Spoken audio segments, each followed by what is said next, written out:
Naku, krimen po yan. Yan po ay illegal detention, parang kidnapping. Kasi wala pong legal na basihan para arestuhin ang taong bayan. Ang Interpol, walang sariling pulis. Ang gagalaw po dyan, PNP, NBI at iba pang law enforcement agency. Kapag gumalaw po sila sa pamamagitan o dahil po sa bisa ng isang warrant of arrest na inisyu ng ICC na hindi na tayo miyembro, yan po'y krimen. Unlawful detention na po yan. Okay? Kidnapping. So wag po kayong gagalaw dahil talagang kayo po'y magkakaroon ng personal na pananagutan kapag in-enforce nyo ang warrant of arrest ng isang hukuman na hindi na po tayo kasapi. Dito sa Pilipinas, otherwise po, malalabag yung soberenya ng Pilipinas. Dahil ang soberenya po, siloso yan. Hindi po pwedeng i-share sa ibang mga bansa. So kapag po nagpilit ang Pulis Pilipinas na ipatupad ang warrant of arrest ng isang hukuman na hindi na tayo miyembro, naku, krimen po yan. Yan po ay illegal detention, parang kidnapping. Kasi wala pong legal na basihan para arestuhin ang taong bayan sa bisa ng isang warrant of arrest sa ICC kung saan hindi na tayo miyembro. So malinaw po yan. Kaya nga po kahapon ako'y nanawagan sa mga otoridad na wag silang magpapatupad ng mandamiento de aresto na galing sa isang hukuman na hindi na tayo miyembro. Dahil krimen po yan. No? Yung pag-aalok kasi ng 10 milyon para sa ulo kumbaga ni Pastor Quiboloy, parang kill order yan eh. Kasi hindi natin alam kung talagang aarestuhin lang nila or talagang ihuhulihin, dadakpin at dadalhin sa Amerika para siya ay doon ma-render, no? Yung tinatawag na rendition. No? So, at saka, sabi nila hindi naman daw bawal yung pagbibigay ng bounty na galing sa pribadong sektor. Siguro wala rin akong alam na batas para magbigay din ng ganyang bounty ang KOJC para malaman kung sino yung nagbigay ng 10 million. Kasi obviously, may interest yung nagbigay ng 10 million na masupil itong si Pastor Quiboloy. No? So sa akin lang, well, patas lang yan. Diba? Ang punto rito, nangiinis. Kasi bakit din pa sa harapan ng simbahan ipopost yan? Alam naman nila na ito po isang simbahan, isang eskwelahan. Now, alam na naman ng lahat ng tao wanted si Pastor Quiboloy. Hello? Sino pa ba hindi nakakaalam? Dahil nga sa malawakang impormasyon na ipinakalat na nila. So wala talagang dahilan para mag-post pa ng wanted sign doon kung hindi talaga nangiinis lang at nangiinsulto doon sa Kingdom of Jesus Christ. So sa tingin ko, lumalapit na sa punto na nalalabag talaga yung malayang pananampalataya ng Kingdom of Jesus Christ kasi si Pastor Quiboloy, kabahagi mismo ng pananampalataya. Hindi lang siya pastor, kabahagi siya doon sa pananampalataya na siya'y anak ng Diyos. So kapag ikaw ay sinasabi mong wanted, doon mismo sa harapan ng simbahan na nagkukonsidera na kabahagi ng pananampalataya nila si Pastor Quiboloy, linalabag mo na rin yung kalayaan ng malayang pananampalataya. At saka alam mo, dahil nga kabahagi ng pananampalataya pagkatao ni Pastor Quiboloy, kapag iniinsulto mo yung kanilang pananampalataya, yan ay offending religious feelings na rin. Kasi hindi lang pastor si Pastor Quiboloy eh. Nasa sentro siya nung pananampalataya ng Kingdom of Jesus Christ na siya'y anak ng Panginoon, di ba? So kapag pinifinger mo siya, you are actually offending religious feelings. So iba pang krimen yan doon sa paglabag sa kanilang karapatan na magkaroon ng pananampalataya. Alam niyo po, mahirap yung depensa na sumusunod lang sa utos, ha? Kasi lahat po tayo may pag-iisip. Kinakailangan sumunod lamang sa mga legal na utos. Yan po yung naging depensa ng mga Nazi sa Nuremberg na pinatay nila yung mga Hudyo, pinasok nila sa mga tren papunta sa mga concentration camps dahil inutusan lang sila. Well, ang sabi po ng hukuman doon, meron ka sapat ng pag-iisip. Dapat ang susundin lang mga legal na utos. Ni Attorney Israelito Torion, Attorney. Well, dapat ipatupad naman ng gobyerno ng Davao City yung kanilang mga ordinances. No? Hindi po pwede basta nagpapaskil lang kung ano-ano. At naalala ko nga pala, yung panahon ng eleksyon, talagang lahat ng signages, billboard sa Davao City, talagang dapat merong pagpayag ng City Hall. Alam ko nga pala yung rule na yan. Dahil maski pribadong property, nag-i-insist ang Davao City na aprobahan nila. No? So, talagang bago magpaskil dyan, dapat kumuha muna ng permiso ng Davao City Government. Ang seguridad po ng bansa at yung tiwala ng taong bayan ang nakasalalay dito sa mga nangyayari sa ating kapulisan at nananawagan po sila ng mabilisan at malawakang eksplanasyon sa kanilang mga aksyon para po magkaroon muli ng kumpiyansa ang publiko na kaya na meron pong integridad ang ating kapulisan. And the concerned retired generals of Davao Region stand firm in our commitment to the principles of justice, security, and accountability. We urge all Davaoenos to support us in advocating for the necessary reforms and transparency to strengthen our police institutions and restore public confidence. Well, nananawagan po ang mga general na ibalik na po ang tiwala sa kapulisan sa pamamagitan ng pagkakaroon ng transparency at ng accountability. Hindi naman, reklamo ka ng reklamo dyan. Masyado kang demanding. 110 million na Pilipinos, tama na yun na may 4 na lugar na makakakuha ng 49. Kesa wala. Magpasalamat kayo. Hindi kayo nagpapasalamat. Ayan, 110 million Pilipinos, at least may 4 na lugar na mapagkukunan. Never mind, kung kailangan pa sila mag-eroplano papuntang Manila, no, galing sa Visayas at sa Mindanao, no? At never mind kung hindi naman lahat makakabili. Basta meron. Pero huwag na magreklamo. Ito, attorney, ha? Diba? Meron nang dumating dito sa bansa na at least 50,000 metric tons na imported na bigas. Pero at least may 45 pesos kada kilo. So, hindi pa natin alam kung 45 pesos kada kilo. Nakakaunti lang makakakuha, kaya wag na kayo magreklamo, masyado kayong demanding. Paunahan pa Hindi yan. naman nila sinabi na lahat makakabili. Diba? Ganun ba silang sinabi? Wala. Tsaka ang sinabi mismo ng Pangulo, ang pangarap nyo, Pangarap pa rin. pangarap ko rin. Ay di lahat tayo mangarap ng murang bigas. Yun lang naman ang sinabi niya. Pareho tayo ng pangarap. Wala naman sinabi. Wala naman. Hindi naman sinabing tutuparin ng pangarap. Kayo talaga. Huwag kayo masyadong mag-demand sa inyong presidente, ha? Masyado kayo. Demanding. Tiis-tiis na lang muna, attorney. Yun talaga. Talagang kinakailangan mag-tiis. Tiis-tiis lang Wala muna. naman tayo inaasahan. No? Oo, ang mahalaga dito, meron dang 45 pesos kada kilo na bigas. Oo nga, meron daw. Pero anyway, alam nyo, tayo naman po, patuloy po ang ating pakikisabak sa iba't ibang mga pagsusubok sa ating pang-araw-araw na buhay. Ang importante po, tayo po ay nagkakasama bilang isang lahing Pilipino at naniniwala naman po ako na sa ating kasaysayan, pag tayo na pagsama-sama, na pananagot ang mga gobyerno na hindi po tumutupad sa kanilang mga pangako. Huwag po kayong maabala dahil ang sabi po ng Korte Suprema, pag kayo nagdesisyon na sisanti ng isang presidente, yan po ay legal dahil yan po ay katungkulan at pribiliyo ng sambayan ng Pilipino dahil ang soberenya ay galing talaga sa mamamayang Pilipino. Ang importante lang, magmasid, maging kritikal, magdesisyon. At sa tingin ko po sa mga nangyayari ngayon na talagang ang mga iba't ibang puwersa ay talaga nagbabanggaan na, malapit na po ang panahon ng pagdedesisyon ng madlang sambayanan. Pala akong comments dito sa akin, no? Sige, 71. Si Onak Rico, Marshalo na yan. Bulok talaga ang gobyerno ni Vangag. Okay? Tapos, ano yan? Well, puro watching lang pala. Maraming nanonood sa atin ngayon, attorney. Para sa iyo, attorney, bago lang tayo magtapos, anong dating ba, ikaw bilang isang dating cabinet member din, na makikita at marinig mo na marami ang nagsisilayasan o baga nagre-resign, bumibitiw sa kanilang pwesto sa isang gabinete ng isang administrasyon? Tingin ko alam ng mga cabineting members na ito na malapit na ang katapusan ng administrasyon. Huwag nating kalimutan, nung panahon naman ni GMA, nagkaroon din ng Hayat 10. Ngayon, dadalawa pa lang, pero madadagdagan pa po, no? Kasi siyempre, ayaw naman nilang kasama sa isang palubog na barko. Okay? So, tingin ko po yan ang mga nangyayari ngayon. Paano naman talaga magkakaroon ng kumpiyansa na magpapatuloy ang administrasyon ni Marcos Jr.? Napakatindi ng pagkahirap ng ating taong bayan. May mga akusasyon na gumagamit ng pinagbabawal na gamot, na wala namang pagtatanggi at wala ring drug test, no? At siyempre, nagkakaroon na po ngayon ng talagang, kumbaga, discontent sa ating mga kasundaluhan din, lalong-lalo na dahil dun sa issue ng promotion na nawawala na raw po ang meritocracy. At ito nga po ay ganyan din ang nangyari dun sa pagpapalit ng Chief of Police sa Davao City, no? Na hindi naman nakabase yan sa kanyang kakayahan na magkaroon ng o itaguyod ang kapayapaan at ang order dyan sa Davao City.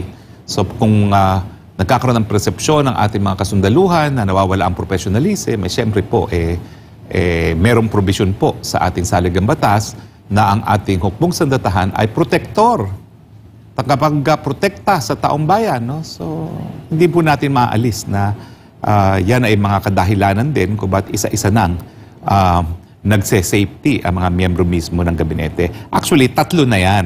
Kasi unang-una si BP Sara. Yes. Pangalawa si Mangunda Datu. Pangatlo si Pascual. At ako, meron ako naririnig na 3 pa na More kasunod. coming. 3 pang kasunod. Ayan. Alright, mga kababayan. At siguro, attorney, huling mensahe mo muli sa ating mga kababayan, lalo ngayon na mag-weekend na, paalala muli sa ating mga kababayan, attorney. Well, napakahirap po talaga ang panahon ngayon. Ngayon po talaga ay banggaan na ang puwersa ng kadiliman at ng liwanag. Sana po huwag tayo bibitiw na suportahan ang liwanag, ang kabutihan, laban po sa kasamaan. Nakikita nyo naman yan kasi nga po si Pastor Kibuloy, hindi lang napakamalapit na kaalyago ni Presidente Duterte, meron ding telebisyon na naging boses ng ating dating presidente na tinanggalan ng prangkisa. O, di ba malinaw na parang martial law na po ang nangyayari. Kaya lang, hindi nila inaamin ng paghahabol nila dito sa pamilyang Duterte at sa akin, ang mga kanilang alyado, ay politically motivated. Kaya ang ginagamit nila, ordinaryong mga krimen. At syempre, ang pinakamalaking ebidensya na talagang panahon na po ng political witch hunt ay yung pagbalentong na administrasyon pagdating sa kooperasyon ng ICC. Naalala nyo mga partners, hanapin nga natin yung footage na sabi ni Secretary Remulla, aarestuhin ko ang kahit sinong taga-ICC na pumasok sa bansa. Naalala niyo yun? O ngayon, anong sabi? Hindi kami magiging hadlang kung ipapaaresto ng Interpol si Presidente Duterte. Iba na. Bakit nagbalentok? Pati si Maynard, si Solgen, na naging DOJ Secretary ni Presidente. Hindi namin hahadlagan, hindi rin namin tutulungan. Ano na nangyari doon sa sinabi ng Presidente na ang pagpasok ng ICC ay magiging labag sa ating soberenya at jurisdiction bilang isang malayang bansa. Wala pong pagkakaiba dun sa hahayaan natin, hindi tutulungan. Ang importante po dyan, kung talagang paninindigan natin ang soberenya at jurisdiction, hindi natin papayagan gaya ng naunang deklarasyon ni Secretary Remulla. Di ba po? So ewan ko, sana hanapin natin yung footage natin. No? So yan po ngayon ang nangyayari sa ating bayan. Bangayan na sa politika. Well, naintindihan ko naman kasi ang ating dating presidente naman sinabing drug addict itong si PBBM Jr. Ang problema lang naman po ay hindi kasi sumasagot ang PBBM Jr. Sumagot siya, pasinungalingan niya, magpa-hair follicle test siya, edi tapos na, we can move on. Pero bakit ayaw? Meron bang tinatago? Yan ang iniisip ng marami ngayon. Baka may tinatago, kaya ayaw. O di ba po? Otherwise, tapos na yan. Pwede na talaga tayong sarado ang yugto dun sa issue kung siya ay drug user, kung siya po ay magpapa-drug test. Pero kinakailangan po kailangan maging critical kayo sa mga binabasa nyo ngayon. Dahil sa bangayan sa politika, siraan po talaga yan. Ako po, aminin ko, talagang nakaka-apekto na po yan sa buhay pamilya ko, no? Dahil hindi naman sanay yung pamilya ko sa ganito. Pero, ang sinasabi ko lang, kinakailangan tayong manindigan. 34 na taon na naman akong naglilingkuran sa Sambayan ng Pilipino bilang abogado, inalay ang aking propesyon sa serbisyo sa ating taong bayan. So kahit anong paninira nila, ako po'y naniniwala na hindi naman kayo magpapadala sa kanilang mga taktika para siraan ang ating pagkatao dahil lamang kaalyado rin tayo ni Presidente Duterte at kung ako ay madidiin nila sa Pogo, ang akala nila madidiin nila ang Presidente. Unang-una, legal po yung mga Pogo ng panahon doon. So sabihin natin totoo, ano naman ngayon? Sabihin natin totoo. Pero bakit naman ako magdedeklara na naging abogado ko sa isang kliyente na hindi ko man lang nakita o nakausap? Totoo po, hindi kinakailangan ng kontrata, hindi na nakasulat, hindi kinakailangan ng bayad, pero kinakailangan merong komunikasyon sa panig ng abogado at kliyente. At wala po talaga akong komunikasyon sa panig ng kahit sino dyan sa Lucky South. Kaya nga, pilit nilang sinasabi na yung nahuling pugante doon sa bahay na may interest ako doon sa korporasyon na nagmamayari, ay merong involvement sa Lucky South. Well, ito po sasabihin ko doon mismo sa linabas ni Senator Risa Ontiveros na red list na kung saan hiningi ng China ang kooperasyon ng Interpol para maaresto ang pugante na yon, siya po ay wanted for financial fraud. Di umano siya ay nagtayo ng isang platform na parang Alibaba. Ano po yan? Nagbebenta ng mga goods. E-commerce. E-commerce. At siya daw ay nakabiktima ng mga bumili ng mga bagay-bagay dun sa platform na yan. Eh ang Pogo po, electronic gambling, ibang-iba po yung plataforma na yan sa isang e-commerce dahil meron po yung broadcast. Eh ito pong mamang ito wanted sa e-commerce na platform. Hindi po kinakailangan ng Pogo yung platform ng puganting ito. It's as simple as that. So makikita niyo po talaga, pilit na nagkakaroon ng demolition job. Pero ako po, taas noo pa rin. Dahil alam ko naman po, hindi ko naman alam na pugante yan. Wala naman nakakaalam na pugante yan. In fact, pati gobyerno, hindi naman alam pugante yan. Kaya nga nag-request ng red list ang China. Hello? Bakit? Alam ba nila na pugante yan kung hindi nag-request ng red list ang China sa Interpol? Hindi naman lalabas yung pangalan na yan sa NBI clearance eh. Kasi wala naman tayong record ng krimen abroad. Pati po yung ating batas na harboring a criminal, eh talagang dapat po yung krimen dito sa Pilipinas. Diba sentido ko mo naman yun? Ay, nako mga Pati yung kaibigan. executive order ng dating Pangulo Rodrigo Duterte ay kinwestiyon, di ba? Parang nagsasabi sila, mali daw yun. Pero di ba mas maigi na itong mga Pogo na ito ay ma-regulate at yun din ata, ito yung purpose talaga ng executive order na yun. Well, yun nga po, no?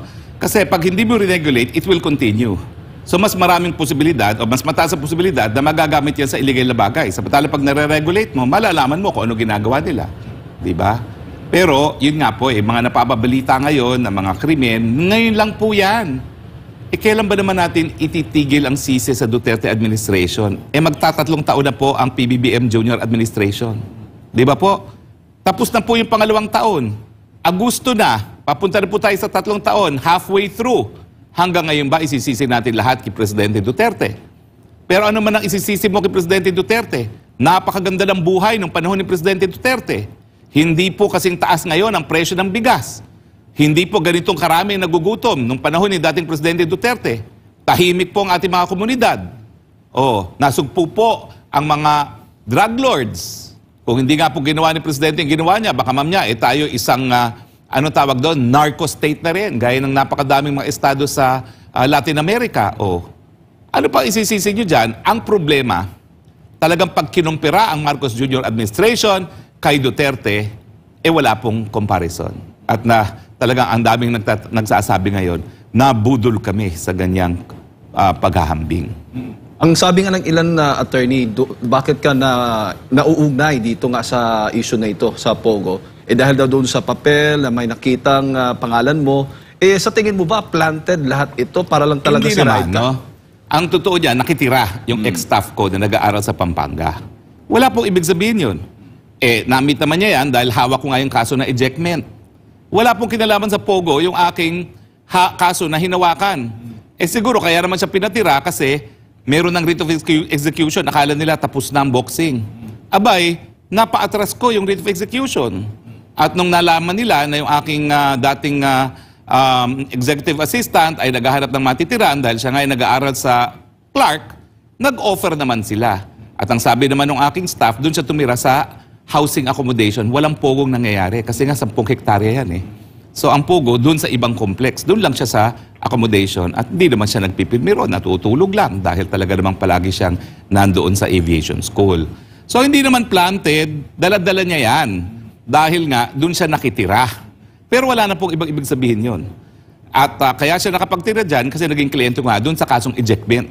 At talagang pinapaalis sila doon mismo sa lugar ng Porac. So within human experience, katanggap-tanggap po yan. Bakit naman hindi siya tatanggap ng libreng accommodation? Naghahanap talaga siya ng accommodation, taga Visayas. At alam mo, ang hirap dyan sa Clark na yan, wala ka naman talaga matitira na malapit sa Clark. Talagang sa labas yan. At mahirap talaga maghanap, no? Lalong-lalo na kung ikaw ay estudyante lamang. No? So anyway, yan po mga pangyayari. At ako naman po ay malinis ang konsyensya, kaya nga po hindi ako nagtatago.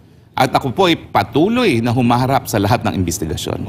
Pin Rimulya na may anggulo ng investigasyon ng ICC o International Criminal Court sa drug war sa Pilipinas na pinag-aaralan pa nila kung paano tutugunan. May kinalaman ito, Anya, sa maaring pagpasok ng International Police o Interpol sa issue naman ng drug war at kung ipapaaresto ang mga isinasangkot dito. At ipinaliwanag nga ng DOJ na bagamat hindi sakop ng ICC ang Pilipinas, kabahagi naman ng bansa ng Interpol. Magkakaroon ani ng problema ang Pilipinas kung pipigilan nito ang pagtupad ng Interpol sa legal nilang obligasyon. Nilinaw naman ni Remulla na pinag-aaralan pa nilang issue at kung ano na ang gagawin ng bansa kapag dumating ang naturang sitwasyon. Ano masasabi mo, Attorney? Well, with all due respect dun sa mabuti kong kaibigan at matalik na kaibigan ng si Secretary Remulla, mali po yan. Kasi ang Interpol, yan po ay organisasyon lang ng mga bansa para magtulungan, para nga po masok po yung kriminalidad. Now, kapag ang nag-request po ng Interpol ay hindi naman po bansa, wala pong committee. Hindi po kinakailangan na magpakitang gilas. Kung mag-request dyan ay isang international court na hindi na po tayo kabahagi at karamihan naman po ng bansa sa daigdig na mga makapangyarihan na hindi rin kabahagi ng ICC, hindi po miyembro dyan ng Amerika, ang China, ang Russia, wala naman pong obligasyon o walang committee na makipagtulungan. Ang committee po ay yung samahan ng mga bansa. Pero hindi naman po bansa ang ICC.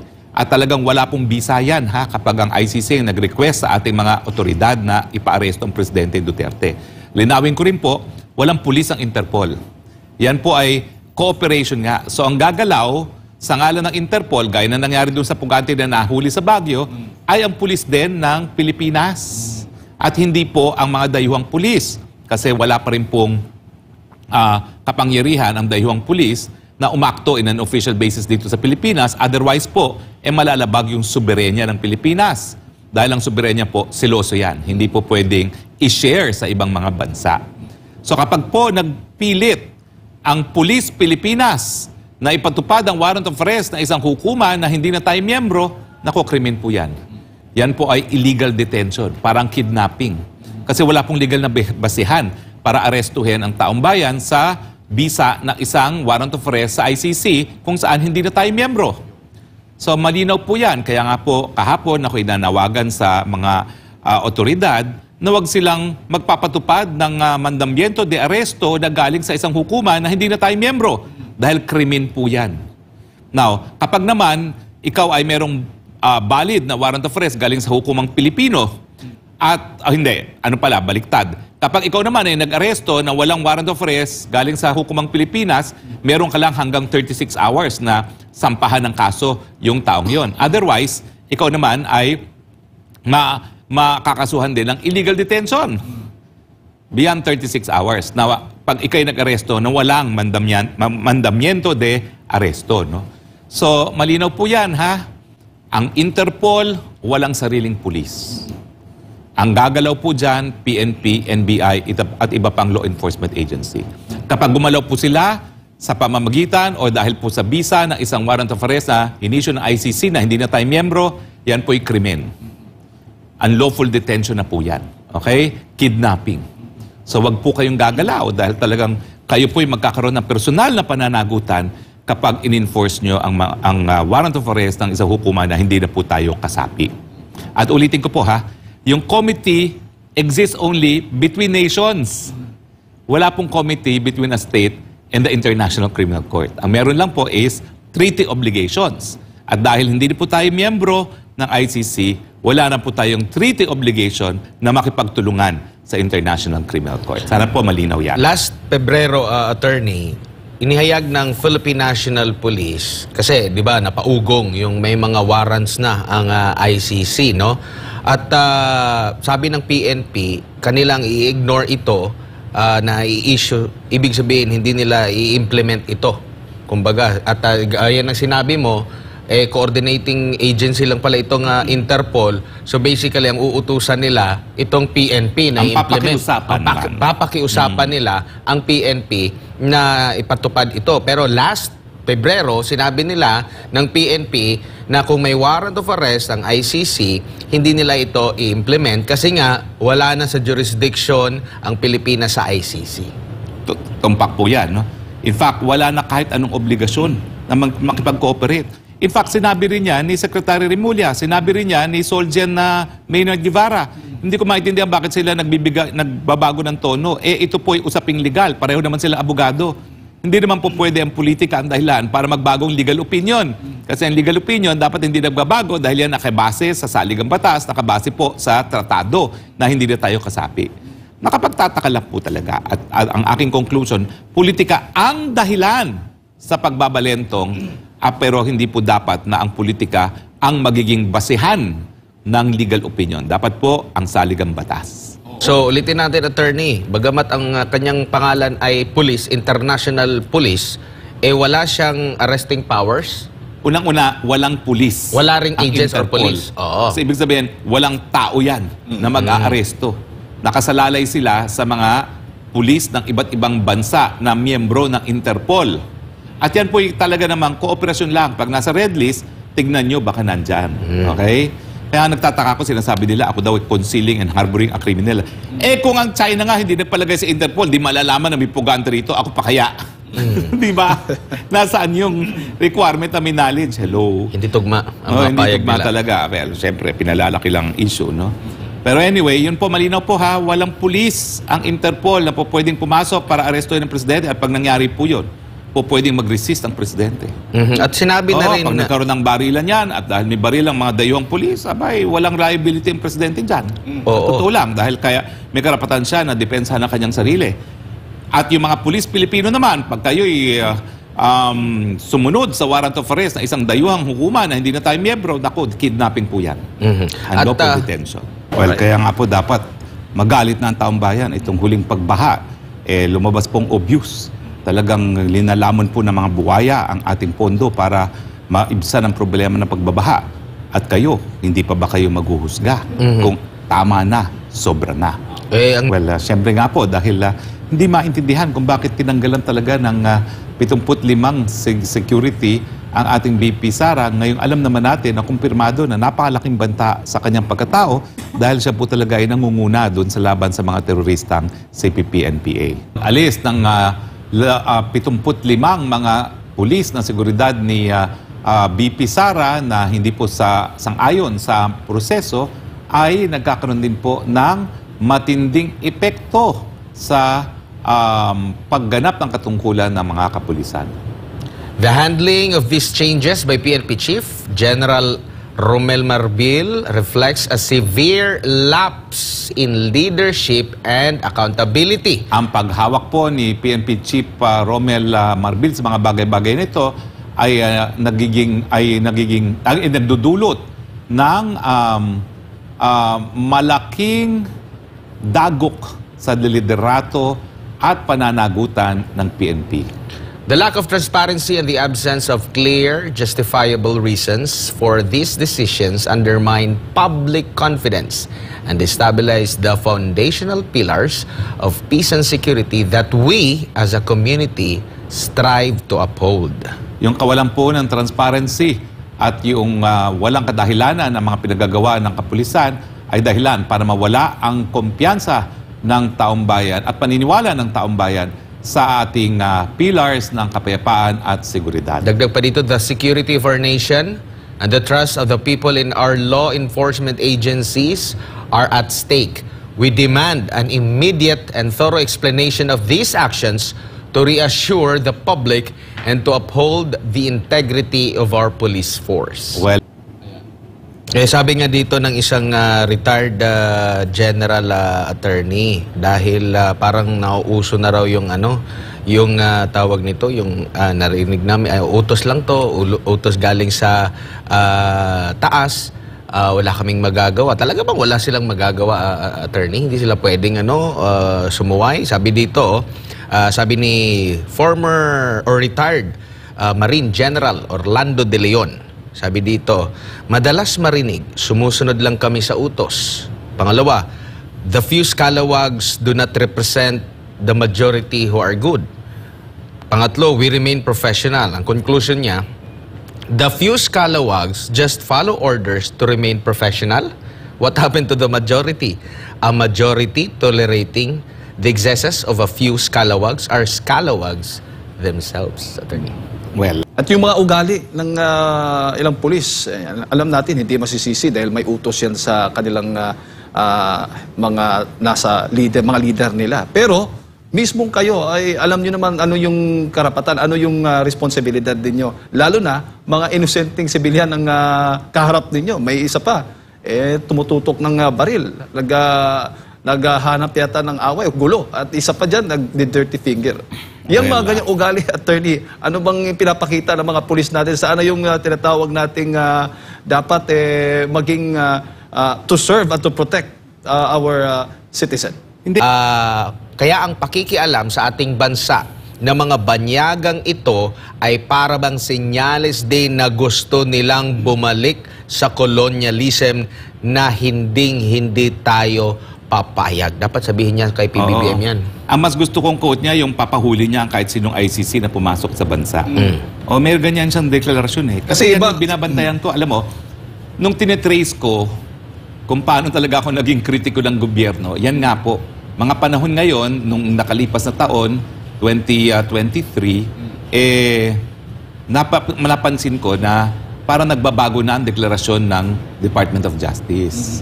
Doon sa hindi talaga tayo makikooperate, ipakuhuli, hanggang sa pag-aaralan ang pagbalik natin sa ICC. So doon ako nabahala kasi ang tanging dahilan lang kung sila talaga ay makikipagtulungan sa ICC, gusto talaga nilang mawala ang problema na ang tawag ay Rodrigo Roa Duterte. Diba? At saka magkaiba din, attorney. Yung sinasabi nilang hindi makikipag-cooperate, hindi makikipagtulungan, pero ang sinasabi nila ngayon, hindi nila pipigilan. Magkaiba po yun. Magkaiba po yun dahil ang sinabi nila dati nga, papa-aresto kapag pumasok eh. Kasi that is arrogation of authority. Kumbaga, kinuha nila sa kanilang kamay ang isang katungkulan na nakareserba lamang para sa mga Pilipinong pulis. At saka nung nagkaroon ng assertion ng ICC sa ruling na meron dang insidente ng pang-aabuso di umano sa nakalipas na administration, ang sabi dito ni Justice Secretary Remulla, and I quote, "Error in judgment yan. Ang legal system natin relies on evidence. We look for evidence whenever we move. Hindi tayo pwedeng manisi ng tao nang wala tayong ebidensya na pwedeng iharap laban sa mga naakusahan." Yan siguro yung dapat banggitin niya kay Senador Risa, attorney. Oo nga.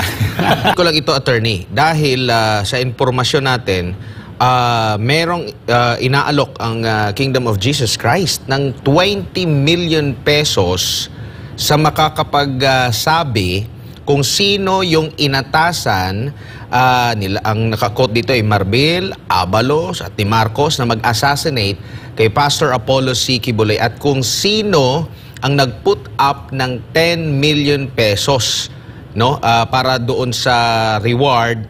At kung sino yung makakapagbigay ng impormasyon, meron pong iniaalok na 20 million pesos ang KOJC dahil galit na ang mamamayan sa Davao at sa paligid nito na nakakasaksi kung paano sinasalaula ang batas at ginagamit na instrumento sa panunupil ng mga inosenteng miyembro ng religious organization na, attorney. Well, siyempre, at wala pa sa kalingkingan ang ginastos ni PRRD kasi ayaw niya nagbabiyahe. In fact, sa katunayan, ayaw niya magbiyahe ng malayuan. Kaya nga, the most that he went to was Middle East. Hindi naman siya nagpunta ng Europa, hindi naman siya nagpunta ng Amerika. So Middle East at Asia lang talaga ang kanyang pinagbiyahihan. Pero kung ihahambing yung unang 2 taon ng 2 administrasyon, di hamak na mas marami ang nagtiwala sa panahon ng Duterte administration ng mga foreign investment kumpara ngayon. O nga po eh. Ang katunayan kasi, ang foreign investment, hindi lang yan pumapasok dahil sa pagbabiyahe. Unang-una, titignan nila yung kondisyon kung talagang angkop para pagbalagyan ng puhunan ang Pilipinas. Paano sila mamumuhunan dito? Mukhang ang tingin nila, makikigera tayo sa China. Siyempre, pag nagkaroon ng putukan, masisira lahat ng investment nila. Bakit sila pupunta rito? Pangalawa, ang pinakamalaki talagang namumuhunan dito sa lugar natin, sa Southeast Asia, ay ang China. Naaway natin eh.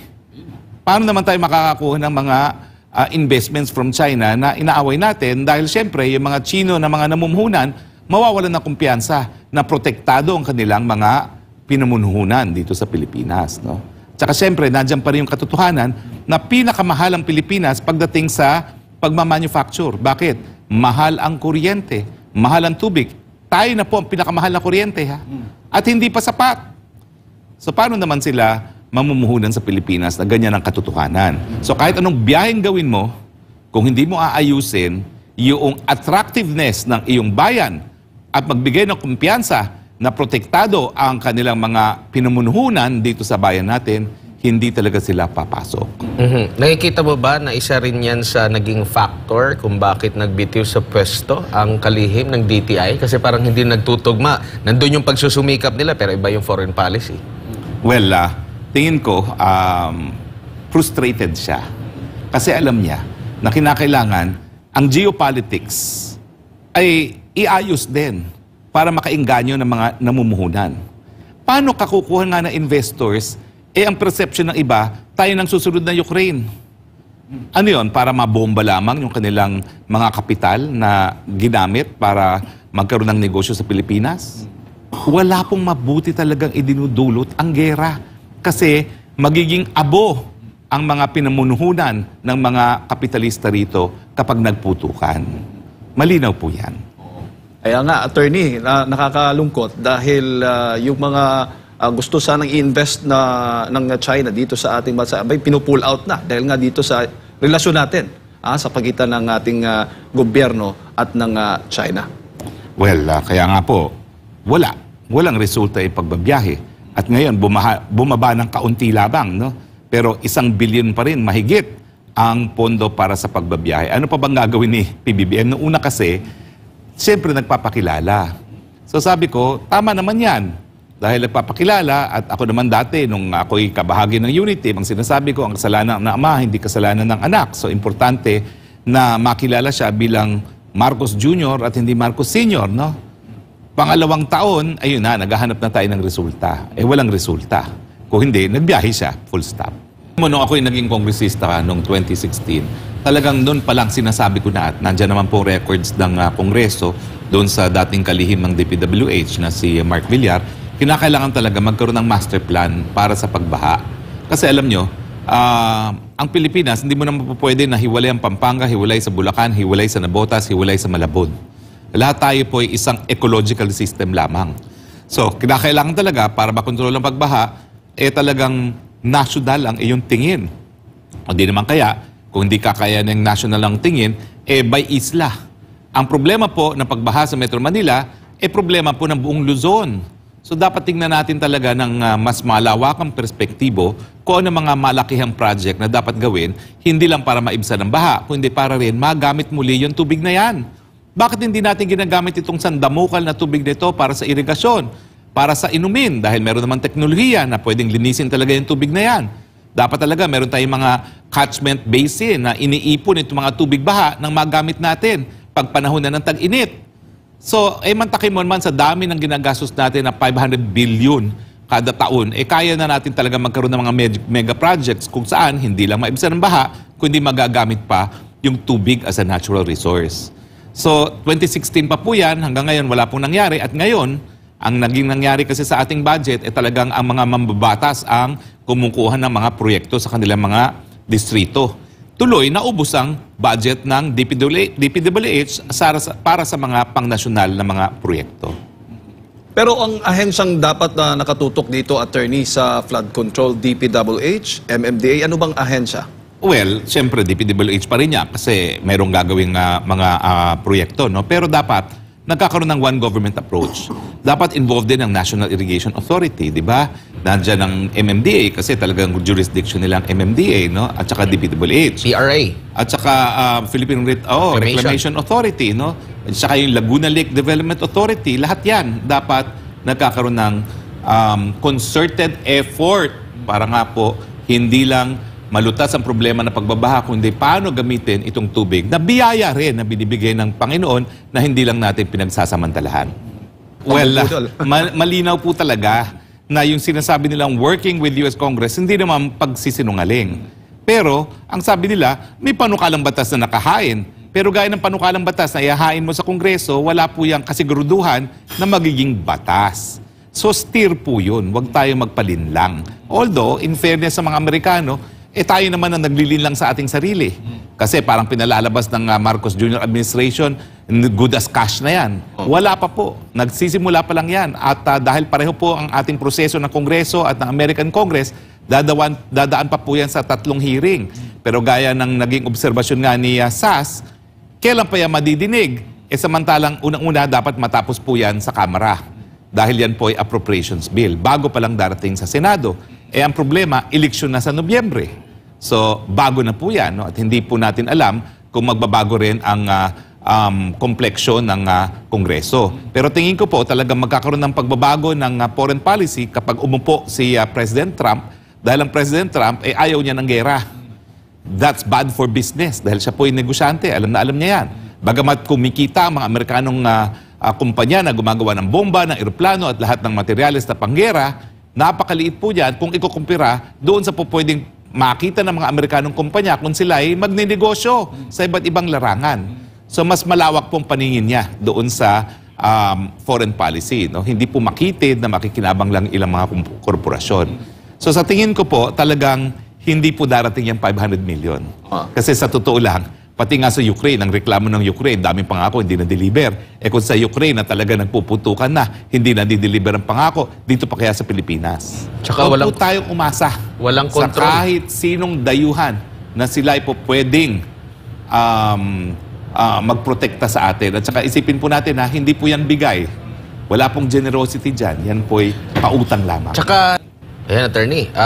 Malinaw na malinaw po talaga na talagang panggigipit at pagtangkang panunupil sa mga Duterte at ang kanilang mga aliado nangyayari. Kasi tignan mo naman, sinong mga tinatarget? Oo. Si dating presidente at si BP, posibilidad na makulong sa ICC. Pati si Senator Bato. Pati si Senator Bato.